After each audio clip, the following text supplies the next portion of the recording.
than me to speak about sustainability. I'm just going to glide through very briefly and hopefully give you guys a few things to think about. So, the last time I came up to speak, for better or for worse, I was in an elevator on my way down, and some of the attendees came up to me in the elevator and they told me, "Well, I really like your session. It's very brutal and very honest.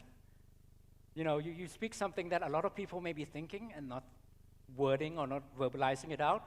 So fortunately or unfortunately for you, I'm going to do the same here. I'm going to focus on two things.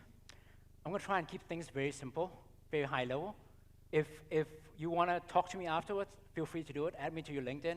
So I won't go very deep down into a lot of concepts.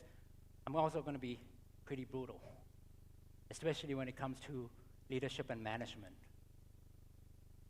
Okay, our journey today covered three basic things.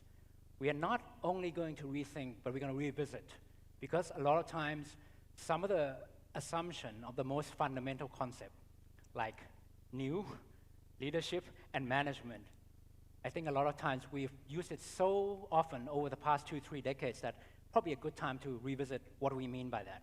So we're going to define what it means by new. It's going to sound really weird, right? We're going to talk about leadership and management. And then we're going to touch a little bit why collaboration is so important and crucial.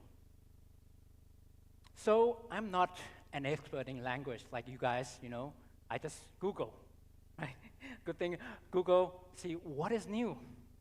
Very simply, something hasn't existed before or has been discovered for the first time.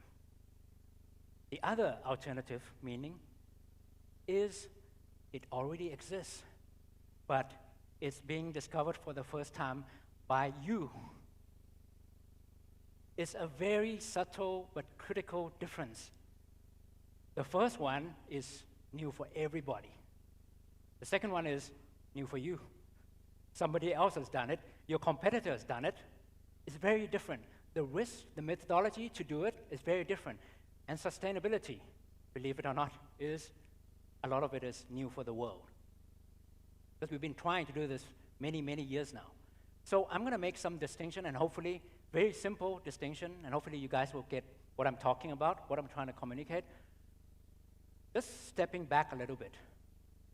Every time we invent something, every time we create a product or service, it usually starts with somebody having a problem. It should, right? You see somebody struggling, you see a business having challenges with Excel, maybe you think, hey, let's create a solution to help this person. You know, that's normally how we create new products and services. You go around, you see your friends, you yourself have some problems, you want to create something for the world to come and solve this specific problem. Now, normally when we start, we have a problem and we think, okay, how do we solve this problem? There are different ways to solve the same problem, right? And I'll show you some examples just now. If you think of a problem, maybe you can think of 10 different ways of solving it. You try, you test and learn something that no one has done before, and then you find out that a handful of them work, a handful of them doesn't work. And if you're in an innovation business, you know this is what we call innovation funnel. If you're in the R&D business, you also know, because this is exactly what you do in R&D as well. You do experiments, you start with hundreds, thousands of experiments, and then you narrow it down into materials or solution that works. Just to bring this back, then you come up with a solution or product or service that solves the problem. There is a way for you to determine how new your solution is. And this is critical because every company has got different names for the experiment. You call it proof of concept, you call it the pilot, you call it whatever in your corporation. How many failures did you have before you land up with your solution? So if you tested 2 things, chances are you probably have some idea already. For example, if you just want to try Zoom and Google Meet, you try those 2 things and you decide Google Meet is better. You probably have a fairly good idea already what your solution is going to be. But if you go back a little bit, if you do this test and you tried 5, 6 different things before you come up with the one solution, you're probably trying something somewhat new. But if you go all the way back, you should have 10 or 20 experiments that you try. What does this look like in the real world? So I'm making this example up. Say you were trying to be sustainable. You are an automotive maintenance company. You provide products and services for people who love their cars. And in one of your stations, you have this disposable oil station. And the only thing you're testing, and you're trying, okay, let's put it over here, let's put it over there, this location close to the convenience store, and you have your solution, right? That's just one solution. But if you step back a little bit and you say, hey, there are different ways to be sustainable in the user journey, right? One of them is to let your users dispose of your product and service. The other could be that you notice that people who actually change their oil, maybe they are not professionals. Maybe every time they change, they spill so much oil. One of the ways you could do is maybe just run a professional workshop so that if you do it right, you can reduce the oil spill or waste by 20% or 10%. Or the other way could be you notice that your bottle makes it very difficult for your users to pour an exact amount. You could have a very transparent bottle, and the user could see, oh, it says 20 millimeters. So like, how do you get 20 millimeters? How do you know, right? And this way, you also reduce waste. But what I'm trying to do is you step back, and instead of saying, I want to put a waste basket there, you step back a little bit and say, hey, look, are there different ways to solve the problem? Because the problem you're trying to solve is, how do I help the users reduce waste?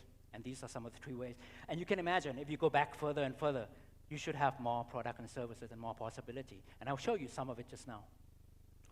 This is critical because what I showed you just now, solution on the right-hand side here is probably, you're not the only one who does this solution. Other people have already done it, probably.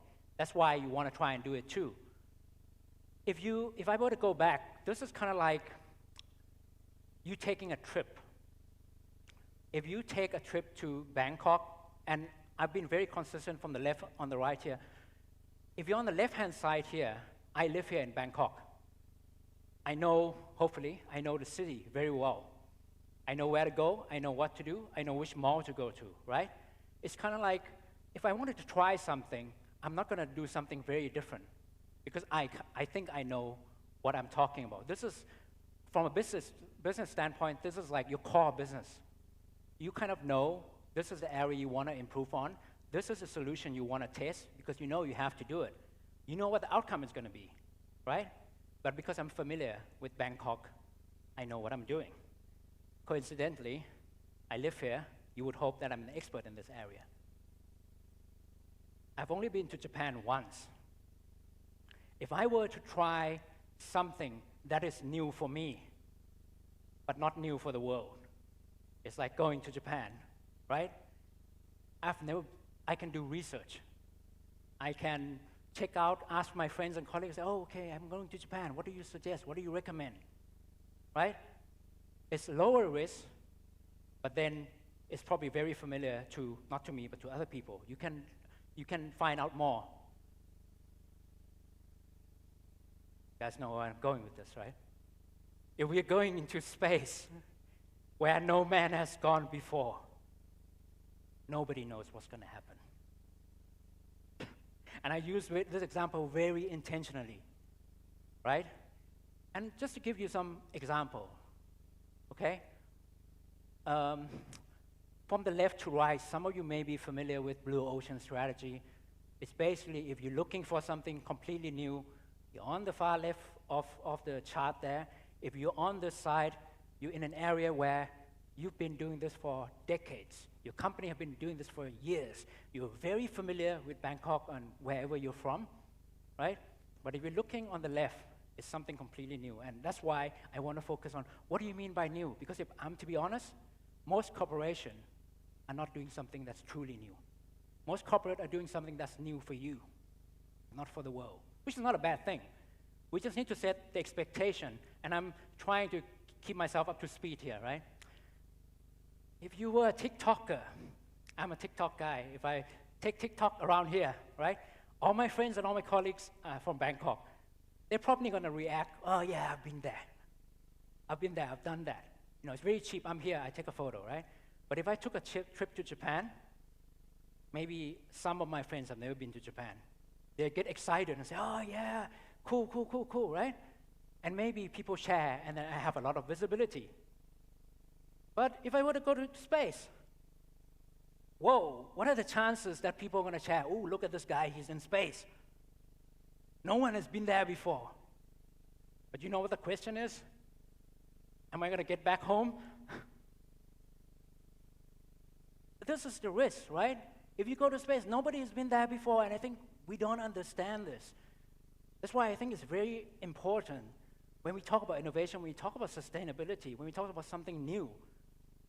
New for us and not new for us is very different, and we'll dive a little bit down. And this is where leadership and management comes in. And for my colleagues who are Thai, I'm going to say something that is going to be brutal, but I would love your feedback. Over the past 20 years or so, you would see in the Western media a lot of use of words like leadership and management, right?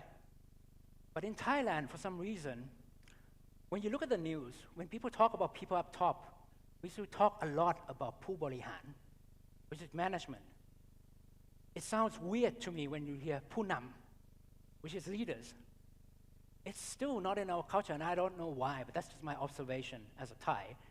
You know, we don't say Punam, and we don't value leadership as much as management or Pu Borihan. So, I'm just going to simplify left and right, Bangkok and space. You're going to be familiar with this. It's the balance between solvable expertise and experience. Bangkok, or wherever you're from, you've been around, you've done this, you know people who knows what to do, what needs to be done. On the right-hand side is something that is unpredictable and complex. Nobody has any experience in it, right? So if you're a corporation, you know what I'm talking about. You have best practices, right? Follow all these steps and you'll be okay. But if you're looking at a complex solution, there is no guarantee things are going to be okay. The only thing you can do is prepare for the worst, because no one can tell you what's going to happen, right? I'm going to give you this video now. The sound's not coming through, but that's okay. What he's talking about is he's comparing any business to a fortress. Fortress is your core business. There's a group of people who does what you do better. Make your core business stronger and better and faster. Fortify the fortress. And there are groups of people who gets on a ship, I think back in the days, to the sea, to try and find out what's the next big thing. How do we discover the new business line, a new product, the most sustainable way, so that we can all stay, and our kids can be alive, right? But he gives a very good comparison. Back in the days, if you were European, looking to discover America, you send out in a castle, fortress, you have people who continue to build the castle and strengthen it, and then you send out the chips to find out. You know what the challenge is? We're going to come back to that. The challenge is trying to find a balance between leadership and management. Most organizations are underled and overmanaged. And by this, I mean we are using methodology to run management with areas where we need leadership. What does that look like? It looks a little bit like this. Back in the days, if you're sending a ship over, what can you do? You can't do much. All you can do is, here's the captain, here's the crew, here are the experts, here's the food, here's some gold, right? You can tell them, don't do this, don't do that, don't do this, don't do that, don't violate this, don't violate that. But guess what? When the ship sets sail, it doesn't matter. It doesn't matter what you told them, because they're out in the middle of the sea. There is a physical barrier between management and leadership. Leadership is in the ship. It's the captain. It's the people who are on board. They're the one who's going to see the situation. They're the one who's going to react. Honestly, they don't care what people back at the fortress say because you don't have context. This makes it very challenging. You know what this is? Digital. It has never been easier to micromanage. You know how easy it is for a leader to say, hey, you guys, if I were to do the same thing, I say, hey, you guys, here's your ship, here's your resource, go do what you do best. It's so difficult because we want to know, right? We want to follow up with the team, hey, can you have a Zoom call with me tonight? I just want to see how you're doing. It takes real leadership to let the team go and say, hey, I empower you to do what you do best. I'm going to be hands-off a little bit so we can discover new products and services. Now I'm going to touch a little bit now on collaboration. You guys know this better than me, right? Everybody declares net zero. Very few people say, I want to do carbon neutral. And we know why, right? Very simply put, if we elect to do net zero, we're doing scope 1, 2, and 3. If we're doing scope 3, you know this better than me, you can't do it alone. You have no choice but to do upstream and downstream activity. You have no choice but to collaborate, right? The next section, I'm going to try and give you an example of what it looks like when we try to put everything together, right? And we're going to touch on these two things, the TV and the bed, and you'll understand why in a little bit. But first, I want to get a show of hands, maybe just in the interest of time. I don't think we will do the Slido. I just want to get, if you could put up your hands. How many of you think that if you start a project, you have to be able to put a return on investment?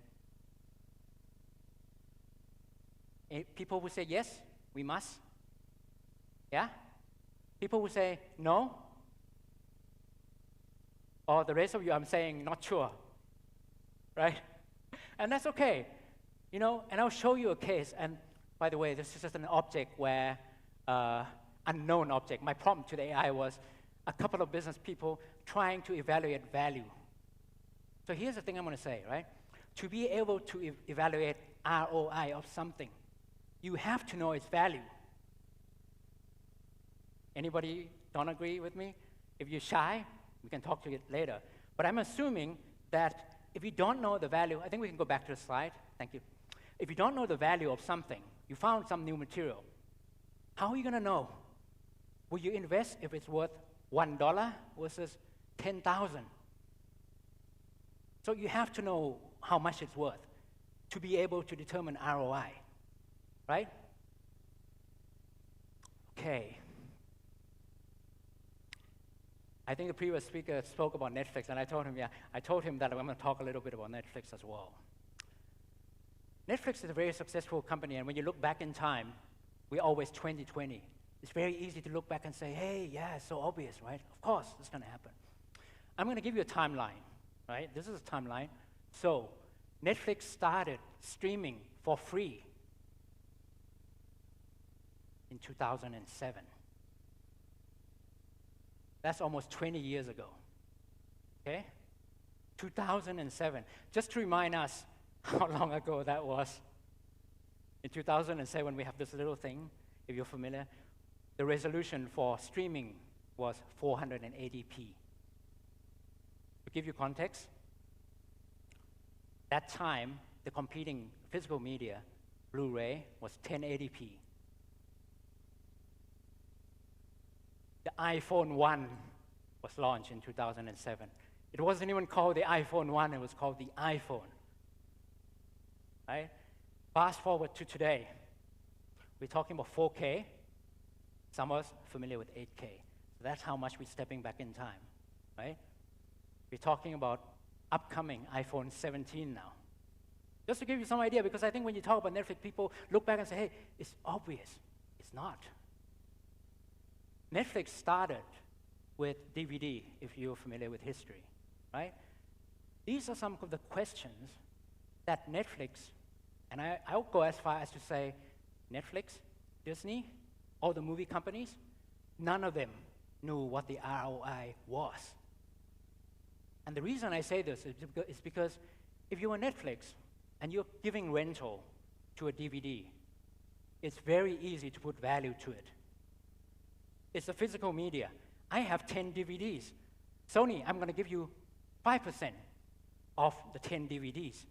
I know exactly who has got these 10 DVDs, right? So I can calculate the ROI very easily. So should we do the same with digital? I mean, digital, you can have infinite number of people watching it. What's the value going from DVD to streaming? How much do you pay Paramount Pictures? And if you were Paramount, how much should Netflix pay us? How many users want to watch 480p when everything else is 1080p? How should we charge the users? By the newness of the movie? By the resolution? Some of these answers, I don't think we even have access. Only Netflix knows. Only Sony knows what the answer is. And I'll tell you why I say nobody knew. If you look at the timeline, Netflix, after 4 years, they saw the value in streaming. And the reason I say that is because that was when they decided to, anybody heard of Quickster? No? It was a company that Netflix split out to handle DVD when they were pretty sure streaming was the next big thing. It took them 4 years. How long did it take the rest of the industry to realize what the ROI of streaming is? I don't have the details. I'm doing some guesswork. But if you look at the details here, Disney got their rights back to all their movies in 2019. So it looks to me, my guess, in between these 10 years or so, everybody else realized what the ROI was. And I'm saying this because if they knew what the ROI was from the beginning, they wouldn't have given Netflix the right to stream, right?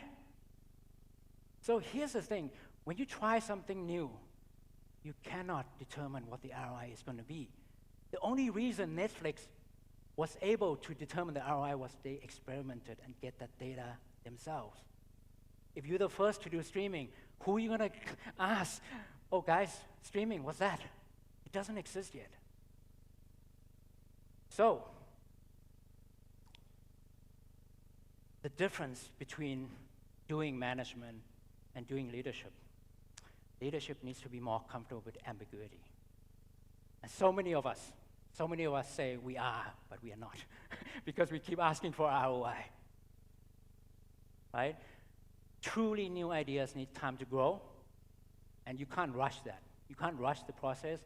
And I want to touch some example now, and somebody, the speaker earlier said, incidentally, I've never seen her slide before, and she said, it's a balance between profit and sustainability. And I'll give you an example where very clearly we have to be visible and we have to decide what are we going to do as an organization. So I'm now going to show you something that's pretty contentious, more contentious than I've been, I guess.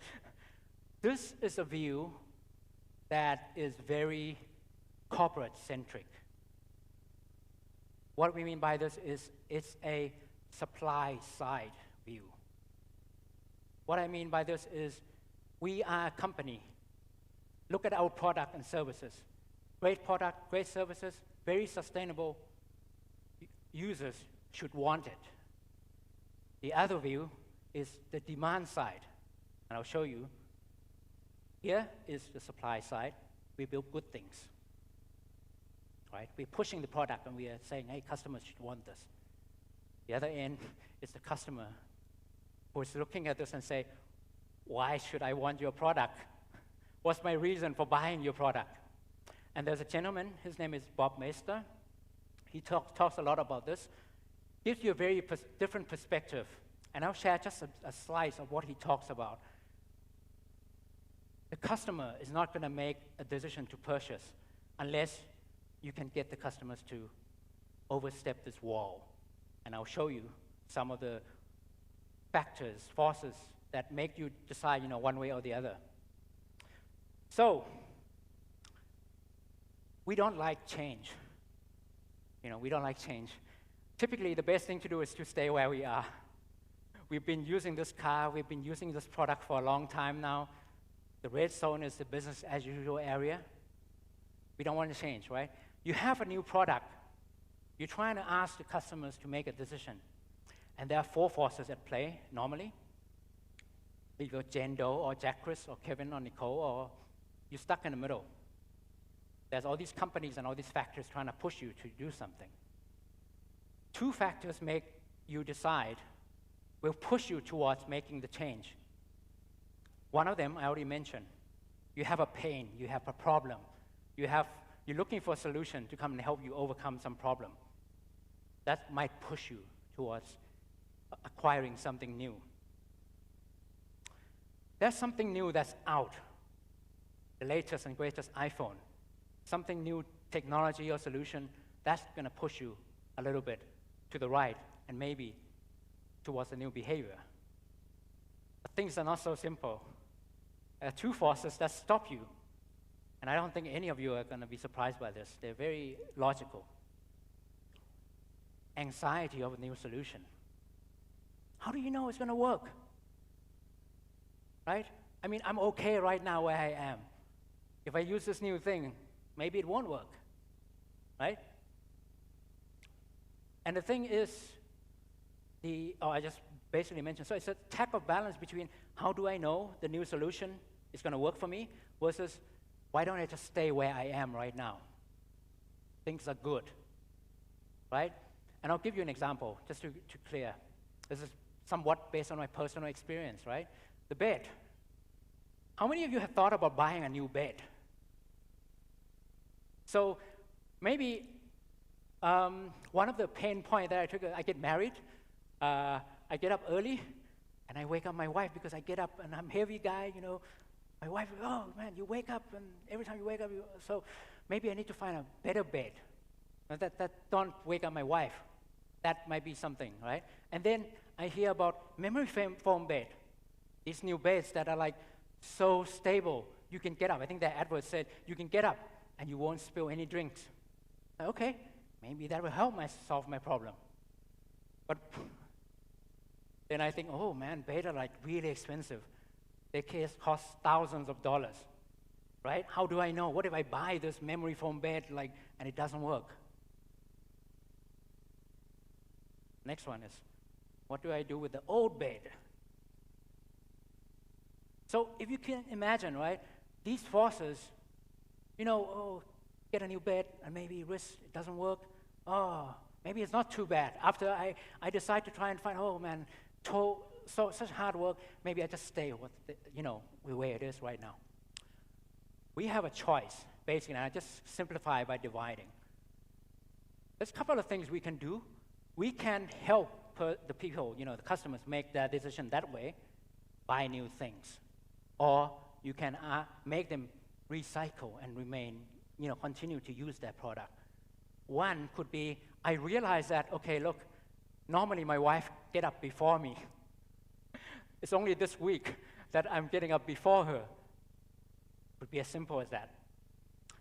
It could be, I realize, oh man, I'm getting old now. Maybe it is time to get a new bed. By the way, Tempur-Pedic also help your back pain. That might push you a little bit towards that direction, right? You see the advert, I think this is from Tempur-Pedic, and says, hey, you can jump around in your bed and the wine will be okay. That will push the customers a little bit towards this direction. Or maybe you have the separate bed, right? And then when I get up, my wife is fine. Everything is going to push you in that direction. Now, from a sustainable standpoint, you really need to think, okay, look, do we want people to start buying a new bed all the time? Maybe, maybe not. right? So I got this inspiration. So, you know, you all been to hotels. I don't know if they have it here. A pillow menu where you can try all sorts of different pillows. Oh, I didn't know there were this many kind of pillows. Maybe if you're a bed manufacturing company and you've never collaborated with a hotel before, maybe you ought to collaborate with them and say, hey, if you stay at our hotel, you can try all different kind of beds, different kind of Tempur-Pedic for 2 nights, 1 night, so you can check whether or not it works, right? Maybe if you've never collaborated with a logistic company, if you buy a bed from us, we'll move your bed for you, right? Or you could look at rental or second-hand bed, in which another question would come and say, hey, how do I know it's clean? Right? And maybe you want to work with Dettol, or you want to work with hotels, because I'm assuming hotels know how to clean their beds every day, right? To decide, okay, look, is this something we can work together if you're a bed manufacturing company? Or you can work with a website that maybe help you list certified second-hand bed, or do trade-ins. So I'm not an expert in beds, okay? These are some of the real thought process that I went through, that your users, that your customers go through before they decide, oh, why should we pick your product?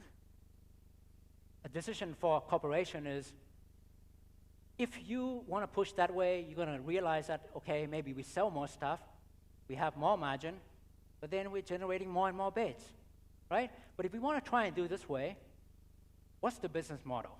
How do we generate revenue? You know, maybe the beds can go somewhere, we don't know where, you know? And I want you to notice something. I'm throwing you a lot of questions with 0 answers. And that's intentional, okay? At the end of the day, when you look at things like this, you have a lot of possible solutions, and you have to make a decision. What is your corporate priority? Is it profitability? Maybe a little less margin, but then we become more sustainable. The last thing that I will tell you is on this side of management, there are lots of answers, because it's your core business. You do this for decades. You ask a question, you should have an answer.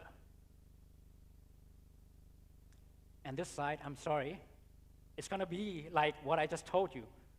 There are going to be a lot of questions with no answers. Having a lot of questions that you can't answer is actually a good sign that you're actually trying something really new, because that means no one has done it, right? I think this is a struggle. How do you get comfortable with people asking a lot of questions with no answers? So I hope I've given you something to think about. We've clarified what we mean by new. If you're really expecting, the challenge that I have is sometimes we invest like we are going to Japan, but we expect results like we are going to the moon. It's not practical, it's not wrong, but it's impractical and impossible. That's why before you try something, new for who? It's a good starting point for us to clarify.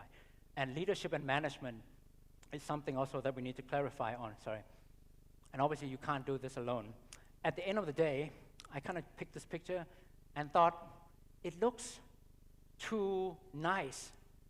If you're trying to do something new, some new business model that's really sustainable, that's going to save us, I can tell you the journey is not going to be smooth and sunny like this, and it's going to look rough. But if you're in the right crowd with the right group of people who wants to do the same thing, I think it's going to be a very beautiful journey. Thank you. That's all I have.